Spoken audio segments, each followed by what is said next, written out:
والضحى والليل إذا سجى ما ودعك ربك وما قلى وللآخرة خير لك من الأولى ولسوف يعطيك ربك فترضى صدق الله مولانا العظيم وصدق رسوله النبي الكريم الرؤوف الرحيم اللهم نور قلوبنا بالقرآن وزين أخلاقنا بالقرآن وأدخلنا الجنة بالقرآن ونجنا من النار بالقرآن قال الله تعالى وتبارك في شان حبيبه مخبرا وآمرا إن الله وملائكته يصلون على النبي يا أيها الذين آمنوا صلوا عليه وسلموا تسليما الصلاة والسلام عليك يا رسول الله وعلى آلك وأصحابك يا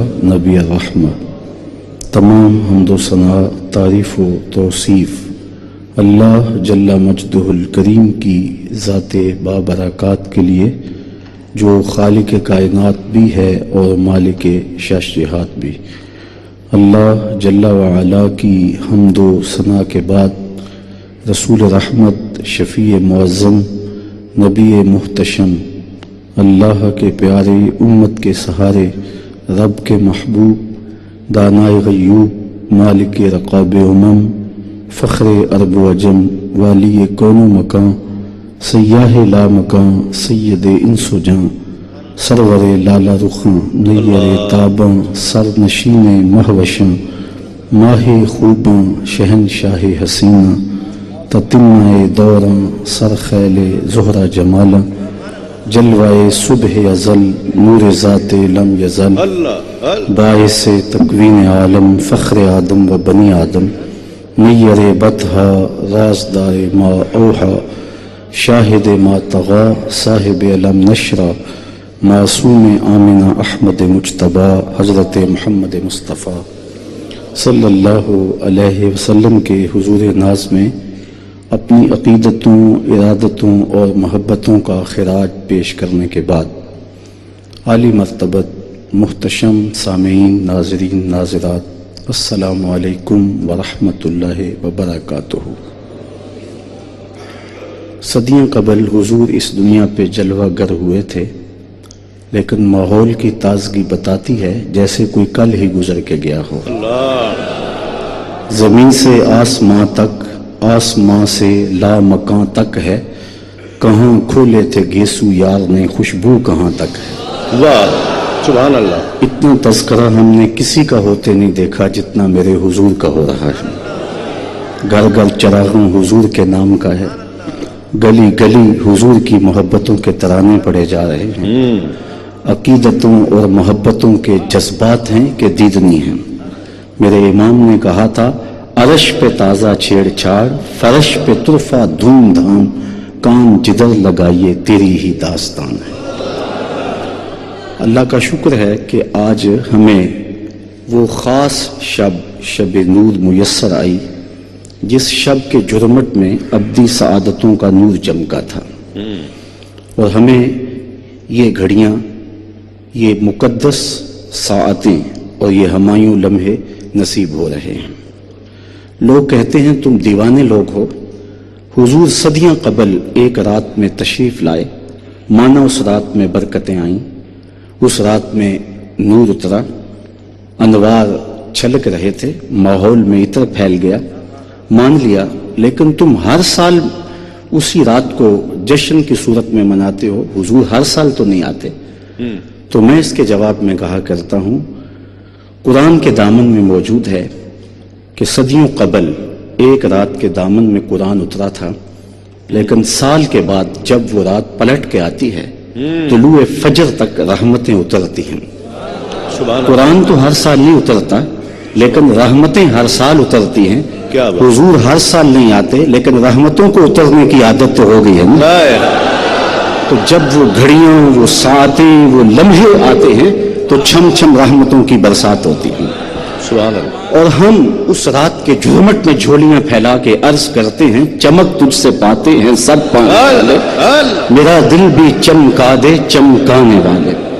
آج اس نور آقا سے ہم خیرات لینے کے لیے بیٹھے ہیں، حضور کی چوکھٹ سے، حضور کی دہلیز سے خیر لینے کے لیے آج ہم جھولیاں پھیلائے اور دامن پھیلائے ہوئے بیٹھے ہیں۔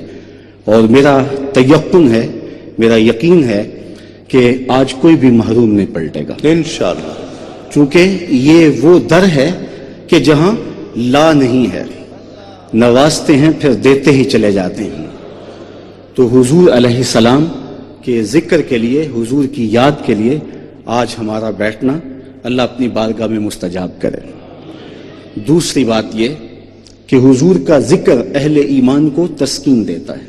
اللہ، رات بھیگ گئی ہے اور پچھلا پہر ہو گیا، اور آپ اتنی دیر سے پورے انہماک سے بیٹھے اس مجلس نور کو سن رہے ہیں، اور آنکھوں میں نیند کا کوئی جھٹکا بھی نہیں ہے، اس لیے کہ حضور کا ذکر اتنا میٹھا ہے کہ ساری رات بھی سناتے رہو، بلکہ زندگیاں ختم ہو جائیں تو اس کی تسکین اور اس کی تازگی اتنی ہے کہ زندگیاں بیت جائیں لیکن ذکر رسول کی چاشنی ختم نہ ہونے پائے۔ کیا بات، سبحان اللہ۔ اور اہل ایمان حضور کے ذکر سے تسکین پاتے ہیں۔ شیخ مہدی الفاسی مطالع المسرات شرح دلائل الخیرات میں لکھتے ہیں، حضور کا ذکر سن کر جس شخص کے کلیجے میں ٹھنڈ نہیں پڑتی، اس کے سینے میں دھڑکنے والا دل کسی مومن کا دل ہی نہیں ہے۔ یہ ہو ہی نہیں سکتا کہ حضور کا ذکر ہو اور قلب کو قرار نہ پہنچے۔ محب کے لیے تو تسکین کی باتیں ہیں، تسکین ہوتی ہے کہ کوئی اس کے محبوب کا ذکر چھیڑ دے۔ آئد ذکر نعمان لنا فإن ذکرہ هو المسک ما کررتہ یتزوع۔ امام شافعی کہتے ہیں میرے ممدوح کی باتیں چھیڑو، میرے محبوب کا تذکرہ کرو، ان کا تذکرہ ایسی کستوری ہے تم جوں سے چھیڑتے جاؤ گے خوشبو پھیلتی چلی جائے۔ مطرب سے کہو کہ چھیڑے ذرا اس جان تمنا کا قصہ، واہ واہ، مطرب سے کہو کہ چھیڑے ذرا اس جان تمنا کا قصہ، فرقت کے بھیانک لمحوں میں کچھ دل کو سہارا ہو جائے۔ ہائے، تو قلب کا قرار، قلب کی تسکین۔ اس شب نور میں آپ کے سامنے میں جو کلمات تلاوت کیے ہیں اس پر آپ کی توجہ چاہوں گا۔ ارشاد فرمایا وَالضُّحَىٰ وَاللَّيْلِ إِذَا سَجَىٰ، قسم ہے چاشت کے وقت کی اور قسم ہے رات کی جب وہ چھا جائے۔ جب سورج طلوع ہو اور اس کی حدت اور گرمی محسوس ہونے لگے اور اس کی طرف نظر بھر کے دیکھا نہ جا سکے تو اس وقت کو وقت چاشت کہا جاتا ہے، اور رات جب بھیگ جائے تو اسے کہتے ہیں کہ رات چھا گئی۔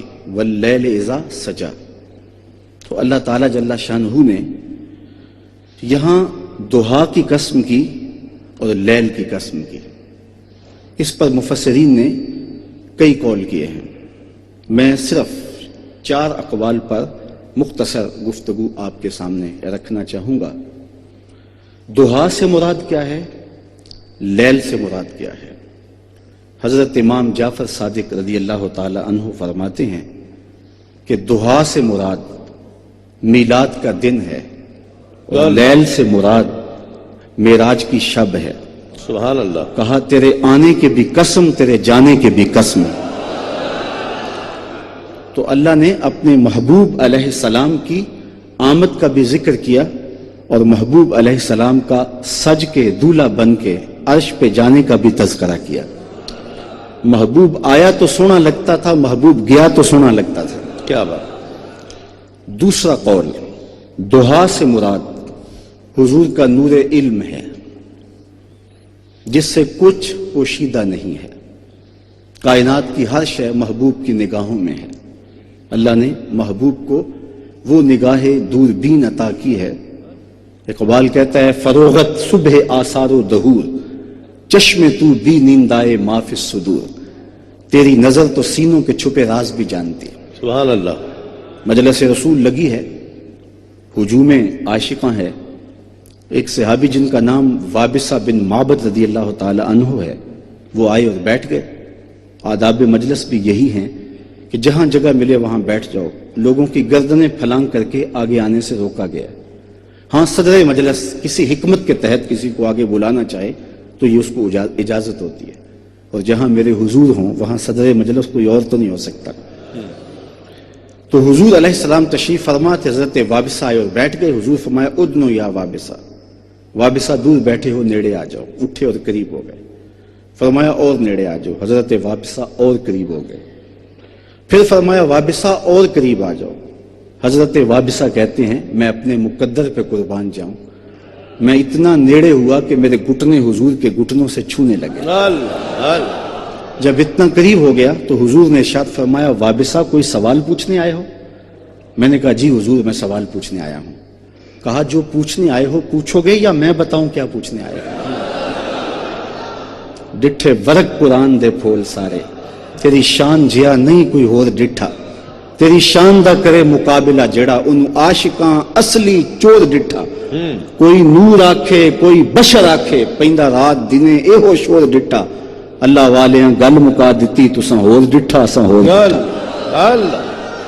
تم نے حلیمہ کی بکریوں کے پیچھے پیچھے دیکھا ہے، سدرہ پر جبریل کے آگے آگے نہیں دیکھا۔ اور اقبال کہتا ہے تو نے یوسف کو کنویں میں دیکھا تو کیا دیکھا؟ ارے ناداں جو مطلق تھا مقید کر دیا تو نے، تو ابھی تک کنویں میں ڈھونڈ رہا ہے، وہ مصر کے تخت کا مالک بھی بنا ہوا ہے۔ تو کہا وابسہ جو پوچھنا چاہتے ہو تم پوچھو گے یا میں بتاؤں کیا پوچھنے آیا؟ عرض کی حضور اگر آپ بتا دیں پھر تو کمال ہو جائے۔ فرمایا سنو تم خیر اور شر کے بارے پوچھنے آئے ہو، اچھائی کیا ہے برائی کیا ہے؟ حضور یہی میرا سوال تھا۔ کہا اس کا جواب مجھ سے لینا یا اپنے آپ سے لینا؟ عرض کی جواب آتا ہوتا تو سوال ہی کیوں بنتا؟ فضرب علی صدرہ فقال استفت من قلبک، حضور نے 3 انگلیوں کو جوڑ کے حضرت وابسہ کے دل والی جگہ پہ مارا اور فرمایا استفت من قلبک، یہ اندر ہی مفتی بیٹھا اسے ہی پوچھ لے، یہی بتا دے گا خیر کیا ہے اور یہی بتا دے گا شر کیا ہے۔ تو کہا دہا سے مراد حضور کا نور علم ہے جس سے کائنات کی کوئی چیز پوشیدہ نہیں ہے، اور لیل سے مراد حضور کا دامن عفو و کرم ہے واہ، جس میں گناہ گاروں کو چھپا لیتے ہیں۔ فرمایا شفاعتی لأہل الکبائر من امتی، میں امت کے بڑے بڑے گناہ گاروں کی سفارش کروں گا۔ وہ کسی نے پڑھا جس کا مفہوم یہ تھا کہ وہ اپنا مقدمہ کیسے ہار سکتا ہے جس کے حضور وکیل ہوں، تو میں نے کہا کہ یوں نہ پڑھو، مقدمہ کی بات ہو رہی ہے تو یہاں وکیل ایڈوکیٹ کے معنی میں ہے، وکیل نگہبان کے معنی میں بھی ہوتا ہے، اس معنی میں تو حضور ہمارے وکیل ہیں، لیکن اس معنی میں حضور ہمارے وکیل نہیں ہیں، کیونکہ جو وکیل ہوتا ہے وہ جج کو کہتا ہے کہ میرے موکل نے یہ جرم نہیں کیا، اس کو بے گناہ ثابت کرنے کی کوشش کرتا ہے، اور اگر جرم ثابت ہو جائے تو پھر سزا ہو جاتی ہے۔ وکیل کہتا ہے میرے موکل نے یہ جرم نہیں کیا لہٰذا چھوڑا جائے، حضور ہمارے وکیل نہیں ہیں، حضور ہمارے شفیع ہیں۔ وکیل کہتا ہے میرے موکل نے یہ جرم نہیں کیا لہٰذا چھوڑا جائے، شفیع کہتا ہے سب کچھ کیا ہے میرا آنا دیکھا جائے۔ حضور وکالت نہیں کریں گے، شفاعت کریں گے، اور کیسا منظر ہوگا، میرے امام بولے پیش حق مجدہ شفاعت کا سناتے جائیں، آپ روتے جائیں گے ہم کو ہنساتے جائیں گے، وسعتیں دی ہیں خدا نے دامن محبوب کو، جرم کھلتے جائیں گے اور وہ چھپاتے جائیں گے۔ تو کہا دہا سے مراد حضور علیہ السلام کا نور علم ہے جس سے کائنات کی کوئی چیز پوشیدہ نہیں، اور لیل سے مراد حضور علیہ السلام کا دامن عفو و کرم ہے۔ تیسرا معنی دہا سے مراد حضور کے احوال ظاہریہ ہیں، حضور کے کمالات جس کو سارے جانتے ہیں۔ انگلی اٹھی اور چاند کے ٹکڑے ہو گئے، سورج پلٹ کے اثر کے وقت پہ آیا، اور سڑیاں کھجوراں اگا جاندہ ہے، اور پتھراں نو کلمے پڑھا جاندہ ہے، قطرے کو سمندر ذرے کو ستارہ کرتے ہیں، کونین کو خم آ جاتا ہے جب زلف سوارہ کرتے ہیں۔ سبحان اللہ۔ یہ کہا جاتا ہے کہ نبی کے چاہنے سے کچھ نہیں ہوتا، میں کہتا ہوں نبی چاہ لے خدا قبلے بدل دیتا۔ بنو سلمہ کی مسجد ہے، ظہر کی نماز ہے، 2 رکعتیں ابھی پڑھی گئی تھیں، 2 رکعتیں ابھی باقی تھیں کہ خاطر آتر میں بات آئی کہ قبلہ بدل جائے تو کیا خوب، فوراً ہی طائر سدرہ نشین حاضر ہو گئے اور کہا قد نرا تقلب وجہک فی السماء فلنولینک قبلۃ ترضاها، محبوب پروگرام بن گیا ہے تو ابھی رخ پھیر لو، یا اللہ تیری نماز تو پوری ہو لے۔ چونکہ ہم نے تو نماز کا وقت بھی بدلنا ہو تو ایک دن پہلے بتاتے ہیں، کل سے نماز ظہر 2:15 بجے ہوگی، اگر اسی دن بدل دیں لوگ تو گلے کو آئیں گے، ہم تو آئے ہیں 2 بجے کے حساب سے، جی اب 15 منٹ اور انتظار کریں۔ نماز کا وقت بدلنا ہو تو ایک دن پہلے بتانا پڑتا، یہاں تو قبلہ بدلنا تھا، اللہ ایک نماز ہی پہلے بتا دیا جاتا، کہا نہیں محبوب ابھی رخ پھیر لو، یا اللہ تیری نماز تو پوری ہو لے، کہا میری نماز بعد میں پوری ہوگی، پہلے تیری مرضی پوری ہو۔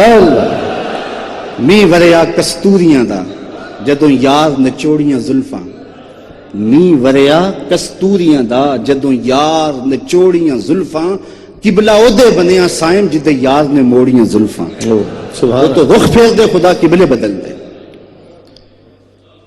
تو کہا دہا سے مراد حضور علیہ السلام کے کمالات ظاہریہ ہیں جن کو سارے جانتے ہیں، اور لیل سے مراد حضور کے وہ کمالات ہیں جہاں تک کسی کی نظر ہی نہیں پہنچی۔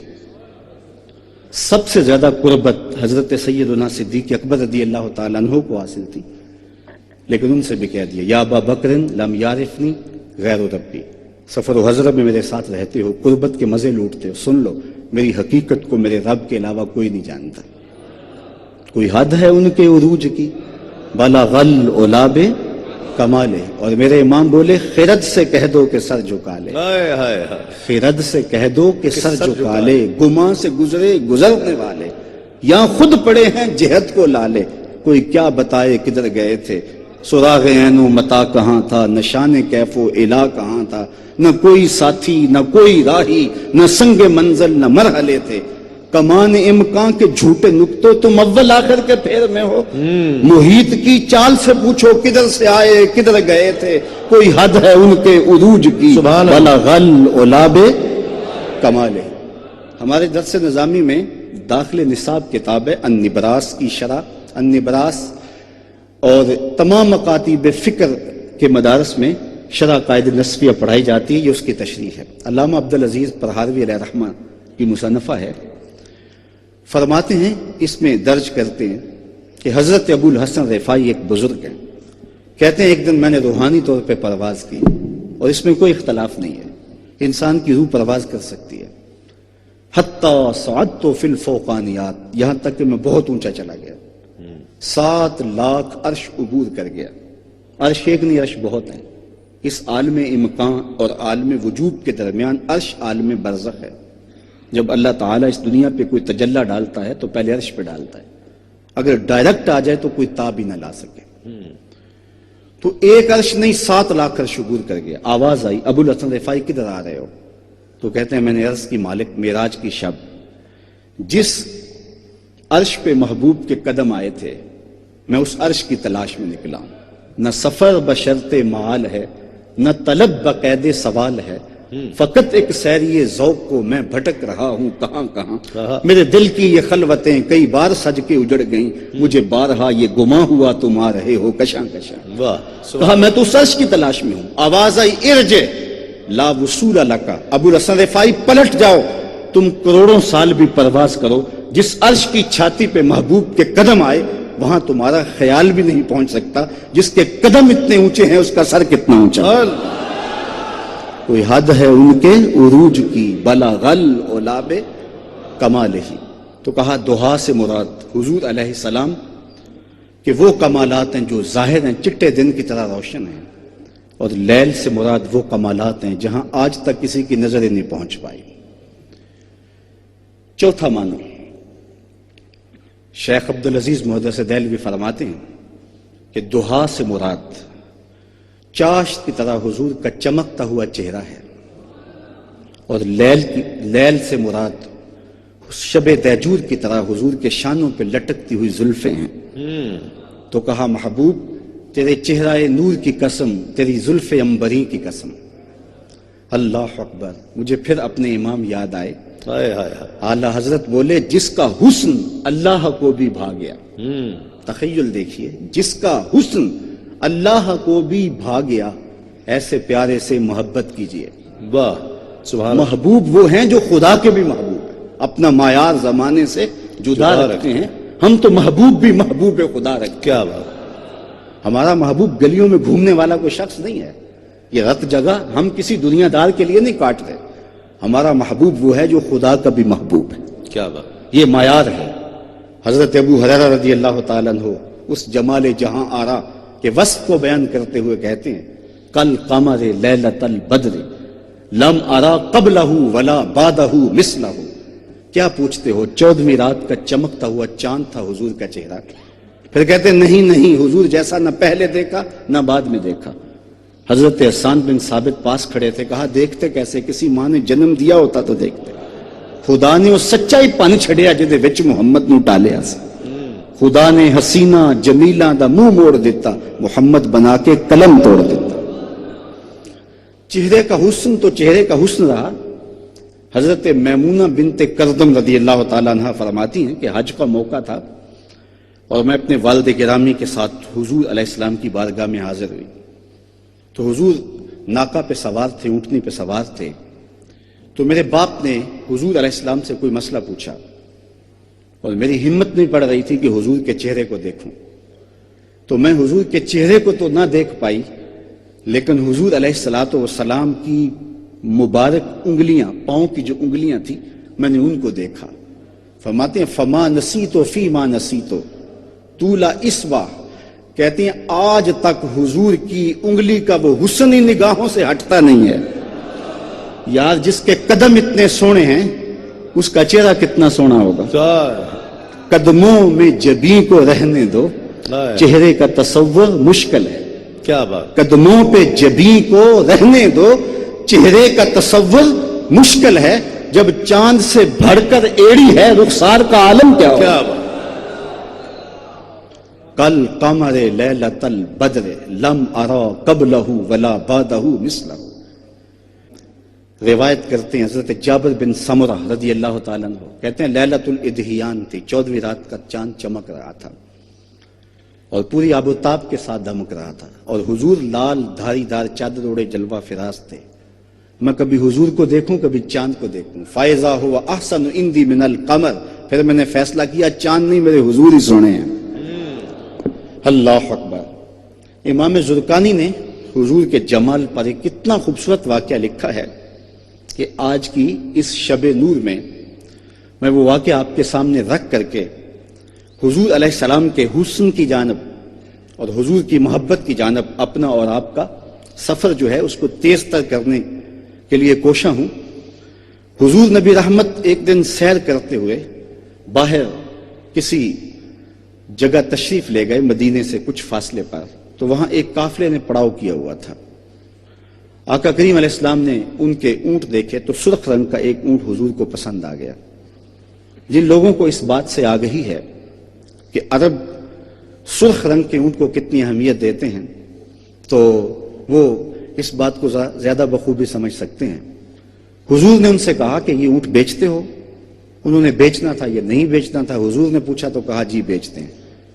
میرے شیخ کہتے ہیں میں دل ویچاں میں جگر ویچاں جے پیارا محمد آ جاوے. نہیں میں اپنا سارا کر ویچاں جے پیارا محمد آ جاوے. سبحان اللہ. انہوں نے پتہ نہیں فروخت کرنا تھا یا نہیں. حضور نے پوچھا تو کہا بیچتے ہیں. کہا کتنے کا؟ کہا اتنے کا. سودا طے ہو گیا. حضور علیہ السلام نے فرمایا میں تو سیر کرتے ہوئے یہاں پہنچا اور تمہارا اونٹ مجھے پسند آ گیا. میں کوئی باقاعدہ خریداری کے ذہن سے نہیں آیا تھا کہ قیمت ساتھ لے کے آتا. یہ اونٹ مجھے دے دو اور میں اپنے شہر جا کے اس کی قیمت تمہیں بیچ دیتا ہوں. انہوں نے کہا میں منظور ہے. حضور نے اونٹ پکڑا اور مدینۃ المنورہ کی جانب چل پڑے. جب تک تو حضور نظر آتے رہے وہ حضور کو دیکھتے رہے. جب نظروں سے اوجھل ہو گئے تو دل پہ ہاتھ رکھ کے کھڑے ہو گئے. تھوڑی دیر کے بعد سکتے سے باہر آئے تو ایک دوسرے سے پوچھنے لگے یار ایک شخص آیا اور تم سے اونٹ لے گیا اور وہ بھی ادھار. تم میں سے کسی نے اس کا پتہ ہی نہ پوچھا؟ جب کسی کو نقد سودا دیں تو اس کا عطا پتہ نہیں پوچھا جاتا. جب کسی کو ادھار دیتے ہیں یا تو آپ اسے جانتے ہوتے ہیں یا درمیان میں کوئی ضامن ہوتا ہے یا پھر کوئی چیز گروی رکھ لیتے ہیں. کہا ایک شخص آیا قیمتی اونٹ لے گیا، تم نے اس کا پتہ بھی نہ پوچھا، درمیان میں ضامن بھی کوئی نہیں اور تم اسے جانتے بھی نہیں ہو، اس نے کوئی شے بھی گروی نہیں رکھی. یار کسی کو ہوش ہی نہ رہا. ایک بولا یار جب وہ باتیں کرتا تھا منہ سے پھول جڑتے تھے. اذا تکلم رؤیا کالنور یخرج من بین ثنایا ہو. دوسرا بولا کہ یار جب وہ مسکراتا تھا سامنے والے پہاڑوں پہ عکس پڑتا تھا. اذا ضحک یتلالأ فی الجدر. تیسرا بولا میں تو اس کی آنکھیں ہی دیکھتا رہ گیا، کیا خوب سجن دیاں اکھیاں نے، کیا خوب سجن دیاں اکھیاں نے جی میں پر کے سرائیاں رکھیاں، تو اجے میرا یار نہیں ڈٹھا جنوں ویکھ کے چند شرم آوے، ادھی راتی دن چڑھ جاوے جیو رخ تو نقاب اٹھاوے، تے جے او نکلے سیر کرن نوں سارا گلشن سیس نواوے اتے دھرتی لف لف جاوے، جے ہتھ پھلاں وچ رکھدا ہتھ پھلاں تو ود جاوے، نین نشیلے مست رسیلے وچ سونا کجل سہاوے، اکھ اگڑے تے انج پیا جاپے جویں میں خانہ کھل جاوے، توبہ توبہ حسن سجن دا چال نہ چلی جاوے، بجلی ڈردی لشک نہ مارے متاں بے ادبی ہو جاوے، تے جے او کھولے پیچ زلف دے اتے راہی راہ بھول جاوے، علم خدا نے اینا دتا عقلاں وچ نہ آوے، عقل خدا نے اینی دتی علماں وچ نہ آوے، کی اعجاز نظر وچ او دی جو آوے وک جاوے، خلق او دے نے مولئی دنیا کوئی ویلا ہی جان بچاوے، آزم ایڈا سونا ماہی سانو کدھر نظر نہ آوے۔ کیا بات، سبحان اللہ۔ کہا بہرحال تم اس کے حسن میں کھوئے رہے اور وہ تمہارا قیمتی اونٹ ہتھیا کے لے گیا۔ جب انہوں نے یہ بات کی نا کہ اونٹ ہتھیا کے لے گیا تو امام زرقانی لکھتے ہیں کہ یہ وفد طارق تھا، تو اس وفد کے سردار کی بیوی نے جو اب تک خاموش بیٹھی تھی خیمے کا پردہ سرکایا اور لوگوں سے مخاطبہ کرتے ہوئے کہا انا ضامنۃ لثمن جمالکم لا یغدر بکم، خبردار اگر اس کے خلاف کوئی بات کی تو اگر تمہاری قیمت دینے نہ آیا تو قیمت مجھ سے وصول کر لینا، میں ضامن ہوں۔ انہوں نے کہا اچھا تو اسے جانتی ہے؟ کہا واللہ میں بھی نہیں جانتی۔ تو کہا پھر ضمانت کس بات کی دے رہی ہے؟ کہا جب تم سودا کر رہے تھے خیمے کی اوٹ سے میں نے اس کا چہرہ دیکھا تھا، اور جس کا چہرہ اتنا سونا ہو وہ جھوٹ بول ہی نہیں سکتا۔ اللہ۔ تھوڑی دیر کے بعد حضور کے غلام آ گئے اور پوچھا قافلے والے کون ہیں جن سے ہمارے آقا نے اونٹ خریدا تھا؟ کہا ہم لوگ ہیں۔ کہا یہ رہیں آپ کی کھجوریں ضیافت کے لیے اور اس سے قیمت پوری کر لو۔ تو انہوں نے کہا کہ قیمت تو بعد میں لے گئے، ہم تو خود بک گئے، پہلے بتا وہ پیارا رہتا کہاں ہے؟ تو کہا یہی نخلستان مدینہ، یہی ڈیرہ ہے اس محبوب کا۔ امام لکھتے ہیں سارا قافلہ اٹھا اور حضور کے قدموں میں آ گیا، تیری تک کے اداموں میں مرید ہو گئے۔ تو اللہ نے وہ جمال دیا، وہ حسن دیا۔ اچھا اس حسن کو ایک خاتون بیان کرتی ہے، ایک بادیہ نشین خاتون، بنو خزاعہ کی خاتون ہے، عاتقہ، لیکن ام معبد کے نام سے شہرت ہے۔ سفر ہجرت میں حضور علیہ السلام اس کی کٹیا کے قریب سے گزرے تو بھوک کی شدت تھی، پیاس بھی تھی، حضور رکے اور اس کو کہا کہ تمہارے پاس کچھ ہے تو ہمیں پیش کرو۔ اس نے کہا لو کانا عندنا شیء ما عاوزکم الکرا، اگر ہمارے پاس کچھ پیش کرنے کے لیے ہوتا تو ہم عرب لوگ مہمان نوازی فخر سمجھتے ہیں، لیکن اتفاق ایسا ہے کہ اس وقت ہمارے پاس کچھ بھی نہیں ہے جو آپ کو پیش کر سکیں۔ ایک کونے میں ایک بکری بندھی تھی، لاغر سی کمزور تھی۔ حضور نے ارشاد فرمایا اگر تم کہو تو اس کا دودھ دھو لیں۔ اس نے کہا اس کی تو ہڈیوں میں گودا نہیں ہے، اسی لیے یہ چراگاہ میں باقی بکریوں کے ساتھ نہیں جا سکی۔ فرمایا اگر تم کہو تو ہم اس کا دودھ دھو لیں۔ اس نے کہا مجھے کیا اعتراض ہو سکتا ہے کہ اگر یہ بکری دودھ دے؟ تو حضرت ابو بکر صدیق رضی اللہ تعالیٰ عنہ نے آگے بڑھ کے بکری کو کھولا، حضور نے دست برکت، دست نور، دست رحمت، دست فیض اس بکری کی پشت پہ رکھا۔ کہتے ہیں اس نے ٹانگیں چوڑی کر دی اور اس کی کھیری میں دودھ اتر آیا۔ اللہ اکبر۔ اچھا فرمایا برتن لاؤ، اس نے برتن پیش کیے، حضور دودھ دھونے لگے، گھر کے سارے برتن دودھ سے بھر گئے۔ حضور نے خود بھی پیا، حضرت عامر بن فہیرہ نے بھی پیا، حضرت ابو بکر صدیق نے بھی پیا، ام معبد نے بھی پیا، اس کے بچے نے بھی پیا۔ اس گھر کی تھالیاں بھی دودھ سے بھر گئیں اور بکری کے تھنوں میں بدستور دودھ موجود ہے۔ حضور علیہ السلام نے دعائے برکت دی اور حضور تشریف لے گئے۔ واپس شام کو اس کا شوہر گھر آیا تو اس نے کچی کلی پہ نور برستے دیکھا۔ چند لمحوں کے لیے ٹھہرے تھے تم جس پیڑ کے نیچے، چند لمحوں کے لیے ٹھہرے تھے تم جس پیڑ کے نیچے، سنا ہے آج تک اس پیڑ کا سایہ مہکتا ہے۔ تو حضور علیہ السلام وہاں سے تشریف لے گئے۔ ابو معبد شام کو گھر آیا، اس نے کچی کلی پہ انوار برستے دیکھے تو ام معبد سے پوچھا کہ آج ہمارے گھر میں اجالے کیسے؟ تو مابد نے بتایا کہ ہمارے گھر میں ایک بابرکت مہمان آیا تھا. اس نے پوچھا وہ مہمان کیسا تھا؟ تو مابد نے جو کہا، یہ ایک طویل قصیدہ ہے حضور کے حسن کا، لیکن میں صرف 2 لفظ مابد کے آپ کے سامنے رکھنا چاہوں گا. اہل ادب بیٹھے ہیں، دنیا بھر کی ادبی لطافتیں ان 2 جملوں پہ قربان. مابد نے اپنے شوہر کو کہا کہ رأیت رجلا ظاہر الوضاۃ اظہر اللون قسیم وسیم. ایک لمبی اس نے حضور کے حسن کی کہانی بیان کی کہ وہ بڑا سونا تھا، وہ بڑا خوبصورت تھا، اس کا قد اٹھتا ہوا تھا، اس کی آنکھیں خوبصورت تھیں. لیکن اس نے 2 جملے کہے، اس پہ آج کی اس مجلس میں آپ کی خاص توجہ چاہوں گا، اور یہ جملے روح تک اترتے ہوئے آپ محسوس کریں گے. اس نے کہا میرے شوہر میں کیا بتاؤں کہ وہ کیسا تھا.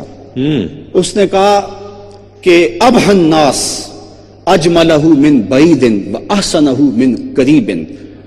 وہ اتنا سونا تھا کہ جب دور سے آ رہا تھا تو سونا لگتا تھا، جب قریب آ گیا تو اور سونا لگتا. اللہ سبحان اللہ. کیا کمال اس نے حضور کے حسن کا نقشہ کھینچا. کچھ لوگ دور سے اچھے لگتے ہیں، لیکن قریب آ کے نقوش واضح ہو جائیں تو پھر اتنے اچھے نہیں لگتے. لیکن حسن تمام یہ ہوتا ہے کہ دور سے بھی سونا لگے کیا بات، اور قریب سے بھی سونا لگے. اچھا، اگر آپ کی توجہ ہو تو وہ صورت بیان کرتے کرتے سیرت بھی بیان کر گئے.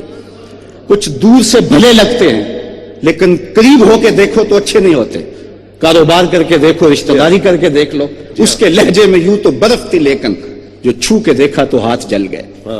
کچھ لوگ دور دور سے اچھے لگتے ہیں، لیکن قریب ہو کے دیکھو تو اچھے نہیں ہوتے. اس نے کہا میں کیا بتاؤں وہ کیسا تھا. وہ دور تھا تو پھر بھی سونا تھا، قریب آیا تو شرم سے پلکیں جھکی تھی پھر بھی سونا تھا. اچھا، اس کی ایک تشریح میں اور بھی کرتا ہوں، اور وہ یہ، اس نے کہا دور سے بھی سونا اور قریب سے بھی سونا. جنہوں نے دور سے دیکھا نا انہوں نے بھی کہا سونا، جنہوں نے قریب سے دیکھا انہوں نے بھی کہا سونا. جنہوں نے قریب سے دیکھا نا انہوں نے کہا کل قمر لیلۃ البدر لم ارا قبلہ ولا بعدہ مثلہ. یہ حضرت ابو حریرہ تھے جنہوں نے پاس کھڑے ہو کے دیکھا، اور جنہوں نے 14 صدیوں کے فاصلے پہ کھڑے ہو کے دیکھا. انہوں نے کہا مکھ چند بدر شاہ شانی ہے، متھے چمک دی لاٹ نورانی، کالی زلف تے اکھ مخمور رکھی ہیں مد بھری. جنہوں نے قریب سے دیکھا انہوں نے کہا کان رسول اللہ صلی اللہ علیہ وآلہ وسلم اسنت، کان رسول اللہ صلی اللہ علیہ وسلم افلج السنیتین اذا تکلم رویا کالنور یخرج من بین ثنایاہ. یہ حضرت عبداللہ ابن عباس تھے، اور جنہوں نے 14 صدیوں کے فاصلے پہ کھڑے ہو کے دیکھا، بریلی میں کھڑے ہو کے دیکھا. انہوں نے کہا بل بل نے گل ان کو کہا، بل بل نے گل ان کو کہا، کمری نے سروے جاں فضا.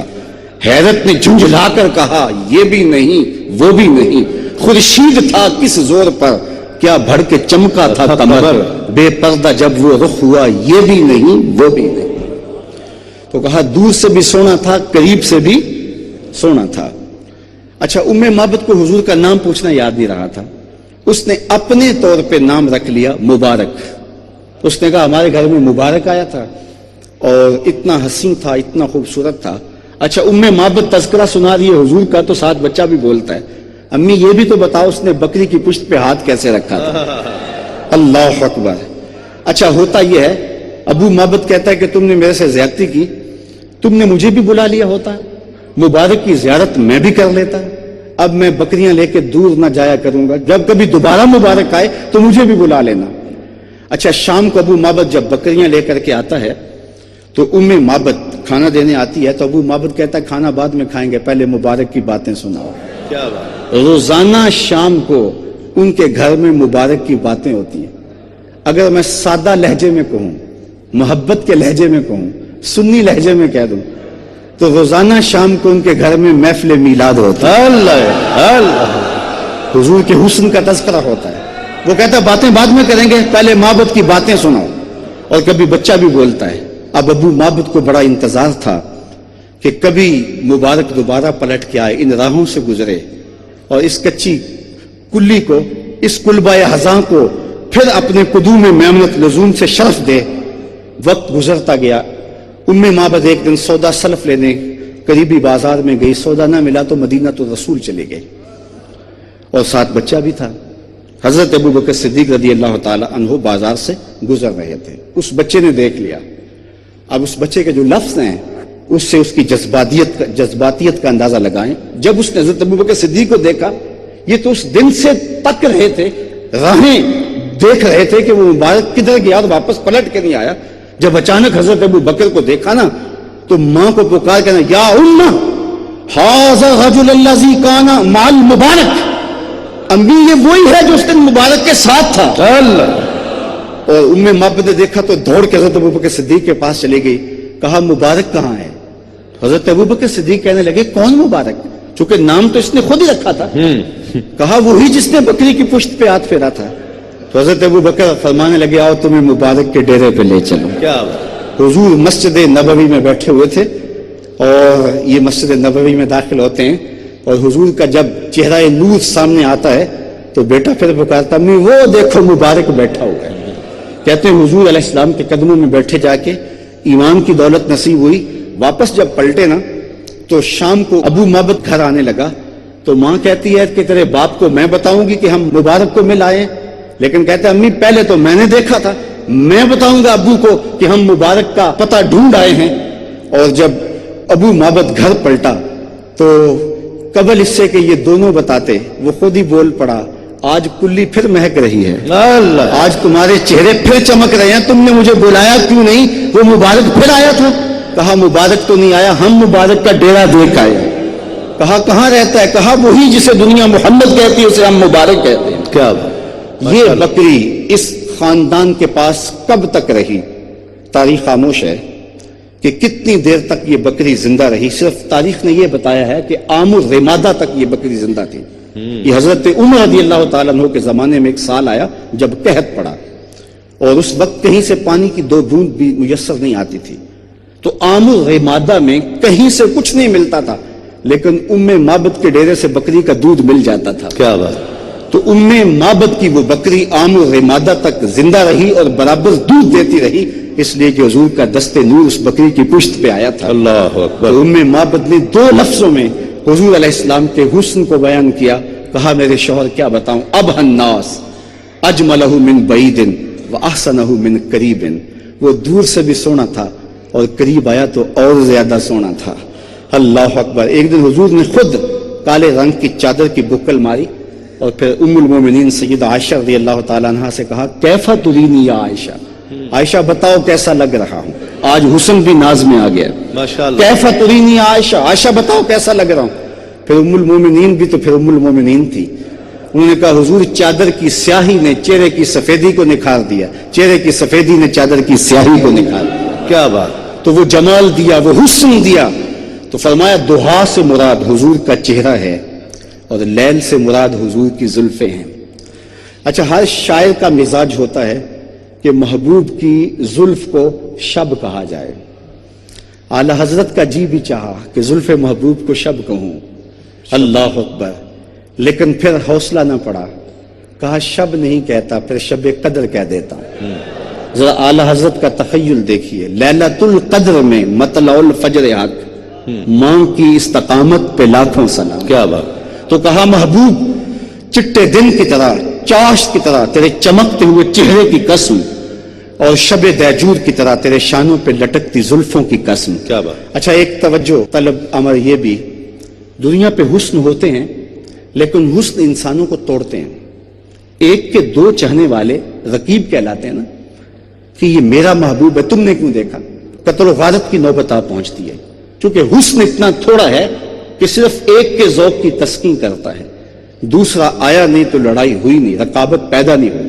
سارے حسن انسانوں کو توڑتے ہیں، تقسیم کرتے ہیں، لیکن حسن محمد وہ حسن ہے جو انسانوں کو جوڑتا ہے۔ کیا بات، ایک کے چاہنے والے رقیب ہوتے ہیں لیکن محبوب کے سارے چاہنے والے آپس میں حبیب ہوتے ہیں۔ سبحان اللہ۔ یہاں اقبال کا لہجہ ملاحظہ کر لیجئے، دل بمحبوب حجازی بستائیں، دل بمحبوب حجازی بستائیں، زی جہت با یک دیگر پیوستائیں، چوں گلے صد برگ مارا بو یکیست، او کے جانے ای نظاموں او یکیست، مست چشمے ساکیے بتہاستیم، در جہاں مثل مو می ناستیم ہزاروں قومیں وجود میں آئیں دہر میں خشک و تر کے رشتے سے ہم نے بنیاد دوستی رکھی یاد خیر البشر کے رشتے سے. ماشاءاللہ. محبتیں توڑتی ہیں لیکن حسن رسول انسانوں کو جوڑتا ہے. کیا بات. اسی لیے دہر میں اجالا کرنا ہے تو نام محمد سے ہی ہوگا. کیا بات. اس لیے میلاد کا یہ پیغام اچھی طرح روحوں میں اتار لے کہ حضور کے حسن کی جب خیرات بٹے گی تو امت واحدہ بن جائے گی. اس لیے اقبال علیہ رحمہ نے یہ دکھڑا بیان کرتے ہوئے کہا عہد ما ماراز ما بیگانہ کر از جمال مصطفیٰ بیگانہ کر. ہمارے عہد نے ہمارے ساتھ جو ستم کیا ہے وہ یہ کیا ہے ہمیں ہم سے دور کر دیا ہے. اس لیے کہ ہمیں حضور کے جمال سے دور کر دیا ہے. جب امت جمال رسول پہ جمع ہوگی اس ایک شمع کی پروانہ بن جائے گی تو پھر اس کے نتیجے کے اندر نور بٹے گا اجالے بٹے گے. پھر حسن لازمی نہیں وفا کرے. یہ سفر میں رہتا ہوں گاڑیوں کے پیچھے لکھا ہوتا ہے صنم بے وفا تو میں ہنستا ہوں یہ تحریری احتجاج ہے. اس کے محبوب نے بے وفائی کر دی ہوگی اور اب یہ تحریری احتجاج کر رہا ہے صنم بے وفا. میں کہتا ہوں تم نے پیار اس سے کیا جس نے بے وفائی کر دی. اور تجھے اس محبوب کی چوکھٹ بتاؤں جو ہاتھ پکڑتا ہے تو حشر کے دن بھی نہیں چھوڑتا. تو یہ حسن انسانوں کو تقسیم ہونے سے بچاتا ہے. دل میں ہیں درد و غم کے فسانے بھرے ہوئے برسوں سناؤں گر کوئی درد آشنا ملے. واہ. زمانہ سن رہا تھا بڑے شوق سے امی سو گئے داستاں کہتے کہتے. وقت اتنا نازک ہے کہ مجھے کسی کا شعر یاد آ رہا ہے کہ وسعت دل تو بہت ہے وسعت صحرا کم ہے اس لیے مجھ کو تڑپنے کی تمنا کم ہے. کیا بات. جی چاندہ اس رات نو میں محشر دی فجر تک روک لوں اللہ. جے وس چلے میرا تے سونے نو حشر تک روک لوں. نہ نظر کرم دی چات مکے نہ یہ بات مکے نہ یہ رات مکے مگر دل کے ارمان پورے ہوئے تھے ابھی یہ غضب ہو گیا کہ سحر ہو گئی. ان کی زلفیں جدھر بھی بکھرتی گئی گیت گاتی ہوئی شب ادھر ہو گئی. ان کی آنکھوں میں ایسا نشہ تھا فراز جس نے دیکھا وہی لڑکھڑاتا گیا. اس طرف ہی بہاروں کے رخ پھر گئے جس طرف کے نشیلی نظر ہو گئی. چاند گہنا گیا مہر شرما گیا حسن ہر ایک شے کا سوا ہو گیا. ان کے آنے کا یارو مزہ آ گیا پوری دنیا ہی شیر و شکر ہو گئی. کیا بات. ان کی کنجی ہے جس کی زباں وہ نبی جس کی قرآن ہے داستاں وہ نبی. ان کی نظروں کی وسعت کی کیا بات ہے جب بنی ہم پہ ان کو خبر ہو گئی. کیا وآخر دعوانا ان الحمدللہ.